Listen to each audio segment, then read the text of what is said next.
कैसे सीखें और इसे पढ़ने का सबसे सही तरीका कौन सा है? तो दोस्तों सबसे पुराना और असरदार तरीका है ट्रांसलेशन मेथड, जिससे हमें दो फायदे होते हैं। एक तो हमें बहुत से नए डेली यूज के वर्ड मीनिंग सीखने को मिलते हैं और दूसरा हमें इन सभी वर्ड्स की करेक्ट प्रोनाउंसिएशन भी सुनने को मिल जाती है, जिससे आपकी इंग्लिश का लेवल अपने आप इम्प्रूव होने लगता है। तो शुरू करते हैं आज की ये कहानी, जहां हम वर्ड बाय वर्ड ट्रांसलेट करके इस पूरी कहानी को पढ़ेंगे और अपनी इंग्लिश का लेवल इंप्रूव करेंगे। तो हमारी इस कहानी का टाइटल है हु यानी कि कौन, दिस यानी कि यह, वाइज मैन यानी कि बुद्धिमान आदमी। तो यह बुद्धिमान आदमी कौन है, ये हमारी कहानी का टाइटल है। फर्स्ट पैरा, वन इवनिंग, एक शाम, Akbar and Birbal were deeply involve. तो दोस्तों डीपली का मतलब होता है गहराई से, इन्वॉल्व यानी कि शामिल होना, इन विटी कॉन्वर्सेशंस। तो दोस्तों विटी होता है जहां पर हाजिर जवाबी आ जाती है, कॉन्वर्सेशंस यानी कि बातचीत। तो एक शाम अकबर और बीरबल बहुत ही गहराई से शामिल थे हाजिर जवाब वाली विचार विमर्श में। समटाइम्स, कभी कभी, Birbal made fun of Akbar sense of humour. तो जो बीरबल थे वो मेड फन, तो दोस्तों मेक फन होता है किसी का मजाक उड़ाना। तो जो बीरबल थे वो मजाक उड़ा दिया करते थे, किसका?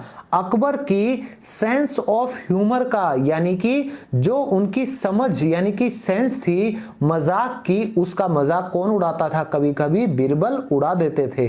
अकबर वॉज नॉट, जो अकबर थे वो नहीं थे किसमें? इन अ मूड, यानी कि वो इस मनोदशा में नहीं थे, क्या करने का? उनका मन नहीं था। टू टेक यानी कि लेने का, एनी जोक्स ऑन हिम यानी कि कोई भी मजाक खुद पर लेने का अकबर का उस समय मन नहीं था, उनकी मनोदशा ऐसी नहीं थी। सो इसलिए ही फायर्ड। तो दोस्तों यहां पर फायर का मतलब आग नहीं होता, फायर का मतलब होता है किसी को नौकरी से निकाल देना। तो ये दो मतलब इसके निकलते हैं। तो यहां एज अ वर्ब यूज किया गया है, तो ये बन गया नौकरी से निकालना। तो इसलिए अकबर ने बीरबल को नौकरी से निकाल दिया था, एंग्रीली यानी कि गुस्से में। इनफैक्ट असल में ही ऑर्डर्ड, उन्होंने आदेश दे दिया था, हिम यानी कि बीरबल को, टू वैनिश अवे, वहां से गायब हो जाने का, दफा हो जाने का। कहां से भाई?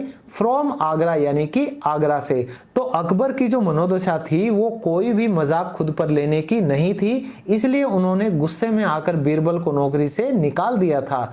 असल में उन्होंने उसे आदेश दिया था आगरा से गायब हो जाने का। फीलिंग हर्ट, तो फीलिंग का मतलब होता है महसूस होना, हर्ट यानी कि दुखी, या आप इसे चोटिल भी कह सकते हैं। तो बहुत ही दुखी होते हुए बीरबल लेफ्ट, तो बीरबल चले गए थे दैट पैलेस यानी कि उस महल से, विदाउट क्वेश्चनिंग, बिना कोई क्वेश्चनिंग यानी कि सवाल करना, तो बिना कोई सवाल करते हुए, किसको? द पनिशमेंट यानी कि उन्हें जो सजा मिली थी उसे बिना कोई सवाल करते हुए बीरबल चले गए थे उस महल से। कैसे? दुखी होकर। आफ्टर अ फ्यू डेज, तो कुछ दिनों के बाद, अकबर रिग्रेटेड, तो अकबर ने क्या किया? अकबर को पछतावा हुआ था। तो रिग्रेट का मतलब होता है पछताना। तो अकबर को पछतावा हुआ था। हिज हेस्ट डिसीजन, तो दोस्तों डिसीजन होता है फैसला और हेस्ट होता है जल्दबाजी। तो अपने जल्दबाजी के इस फैसले के ऊपर अकबर को पछतावा हुआ था। क्या किया था उन्होंने? ऑफ फायरिंग यानी कि नौकरी से निकालना, हिज फेवरेट मिनिस्टर, अपने पसंदीदा मंत्री को नौकरी से निकालने का ये जो जल्दबाजी में लिया गया फैसला था उस पर अकबर को बहुत पछतावा हुआ था। ही वॉज बैडली, तो जो अकबर थे वो बहुत जोर से, बहुत बुरी तरीके से क्या कर रहे थे? मिसिंग हिम, यानी कि जो बीरबल था उसे मिस कर रहे थे, यानी उसे याद कर रहे थे। सो इसलिए ही सेंट, उन्होंने भेज दिया था, किसे? हिज सर्वेंट्स यानी कि अपने नौकरों को क्या करने के लिए? टू सर्च फॉर यानी कि ढूंढने के लिए, खोजने के लिए, किसे? बीरबल को। तो दोस्तों बहुत जोर से वो याद कर रहे थे बीरबल को, इसलिए उन्होंने अपने नौकरों को बीरबल को खोजने के लिए भेज दिया था। While Birbal was leaving the kingdom, तो जिस समय बीरबल जो थे वो लीव कर रहे थे यानी कि छोड़कर जा रहे थे द किंगडम यानी कि उस साम्राज्य को, ही मेड श्योर, तो उन्होंने ये सुनिश्चित कर लिया था, उन्होंने ये पक्का कर लिया था क्या, दैट कि नोबडी न्यू, कि कोई भी नहीं जानता था, वेयर ही वॉज गोइंग, कि वो कहां जा रहे थे।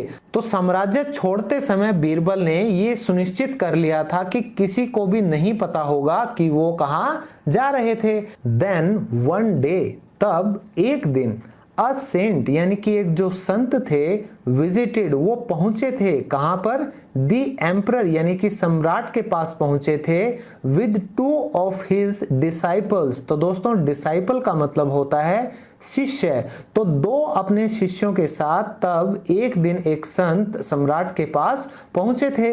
बोथ ऑफ देम यानी कि ये जो दोनों शिष्य थे उन्होंने क्या किया, क्लेम्ड यानी कि उन्होंने दावा किया था, दैट कि the Saint was the wisest man on the earth, कि ये जो संत थे वो क्या थे, धरती पर सबसे ज्यादा बुद्धिमान आदमी थे। तो ये दावा किसने किया था, उसी संत के 2 शिष्यों ने ये दावा किया था। सो इसलिए अकबर थॉट दैट, अकबर ने क्या सोचा कि इट वुड बी बेटर, कि ये बेहतर होगा कि इफ, अगर ही अपॉइंटेड, वह नियुक्त कर लेते द सेंट यानी कि इस संत को एज हिज नेक्स्ट मिनिस्टर, कि अपना अगला मंत्री वो इस संत को नियुक्त कर लें तो ये अच्छा होगा। ये किसने सोचा, अकबर ने सोचा। Next line, who would distract his mind, जो क्या करेगा, उनका जो दिमाग है वहां से ध्यान हटा देगा। डिस्ट्रैक्ट होता है दोस्तों ध्यान हटाना।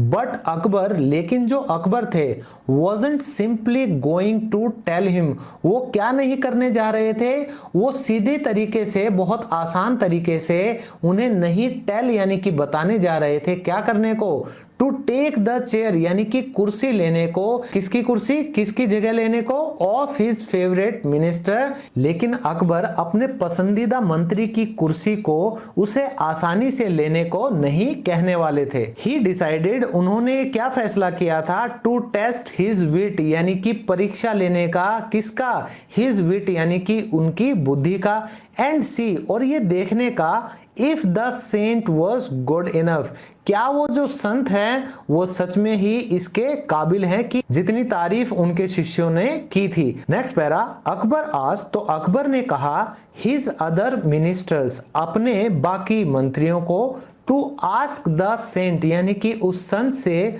पूछने के लिए, एक्सट्रीमली हार्ड क्वेश्चंस, बहुत ही हार्ड यानी कि कठिन, क्वेश्चंस यानी कि सवाल। तो अकबर ने अपने बाकी मंत्रियों को उस संत से बहुत ही कठिन सवाल पूछने को कह दिया।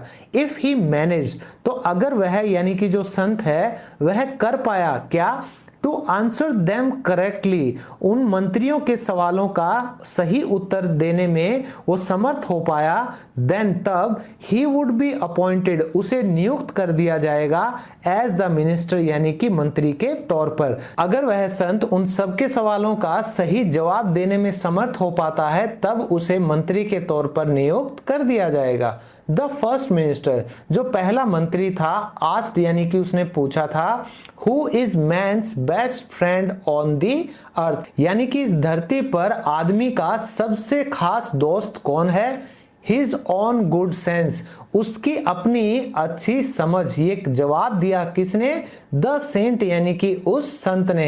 तो एक मंत्री ने सवाल कर लिया कि भाई इस धरती पर इंसान का सबसे खास दोस्त कौन है, तो उस संत ने जवाब दिया कि उसकी अपनी अच्छी समझ। अब ये अगला सवाल है, विच इज द, कौन सी है वो, मोस्ट सुपीरियर थिंग यानी कि सबसे उत्तम चीज, ऑन दी अर्थ यानी कि इस पृथ्वी पर। तो दूसरा मंत्री पूछ रहा है कि भाई इस पृथ्वी पर सबसे उत्तम चीज कौन सी है, तो ये संत का जवाब है नॉलेज यानी कि ज्ञान।